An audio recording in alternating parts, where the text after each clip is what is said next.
राम राम बच्चों। भरत जी का पहले निषाद राज से मिलना और फिर भरद्वाज मुनि से मिलना। जैसे ही निषाद राज को ये पता चला कि भरत जी वन की तरफ आ रहे हैं, तो उनके मन में बड़ा ही संदेह उत्पन्न हुआ। क्या उनके मन में कोई कपट भाव है? क्या वो अपने भाई लक्ष्मण सहित श्री राम को मारना चाहते हैं? उन्होंने अपने सारे जाति वालों से कहा कि सब लोग सावधान हो जाओ, मैं भरत से स्वयं युद्ध करूंगा और अब जीते जी गंगा पार नहीं उतरने दूंगा, क्योंकि श्री राम जी का काम करने के लिए अगर मेरी मृत्यु भी होती है तो ये मेरे लिए परम सौभाग्य की बात होगी। निषाद राज ने तुरंत ही लड़ाई का ढोल बजवाया। तब एक बूढ़े ने कहा कि भरत से हमें पहले मिल लेना चाहिए, कहीं वे श्री रामचंद्र जी को मनाने के लिए ही जा रहे होंगे।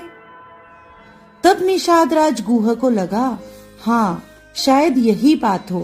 तभी उन्होंने भेंट का सामान सजवाया और भरत जी से मिलने के लिए आगे बढ़े।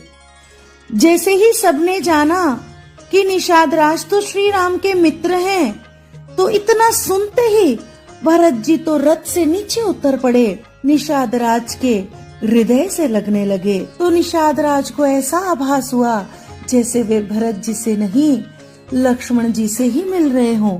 और फिर सबको अपने साथ लेकर वे आगे बढ़े।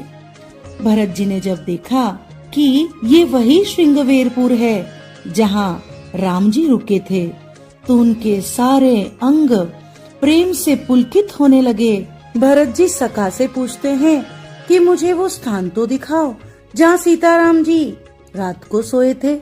और फिर जैसे ही वे उस अशोक वृक्ष के नीचे पहुँचते हैं तो व्याकुल होकर रोने लगते हैं और सोचते हैं कि मेरे भाई ने कभी दुख का नाम भी नहीं सुना था, और आज मेरे कारण वे जंगलों में पैदल घूम रहे हैं, धरती पर सो रहे हैं, कंद मूल फल और फूलों का भोजन कर रहे हैं।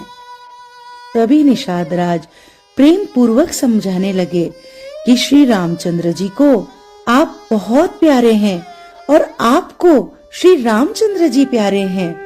तब सखा के वचन सुनकर भरत जी को थोड़ा सा धैर्य आया। मेरे प्रभु श्री रामचंद्र जी पैदल ही वन में फिर रहे हैं, ये सोचकर भरत जी भी सीता राम कहते हुए पैदल चलने लगे। और फिर त्रिवेणी पर आकर उन्होंने प्रणाम किया, विधि पूर्वक स्नान किया, तीरथराज से प्रार्थना की कि हे तीरथराज, आप जन्म जन्म में मेरा श्री रामचंद्र जी के चरणों में प्रेम बढ़ाना, बस मैं यही वरदान आपसे मांगता हूँ।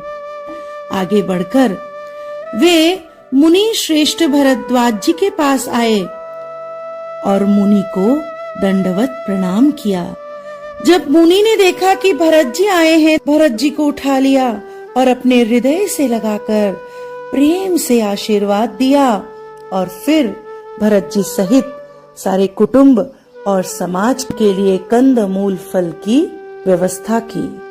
नारायण नारायण नारायण।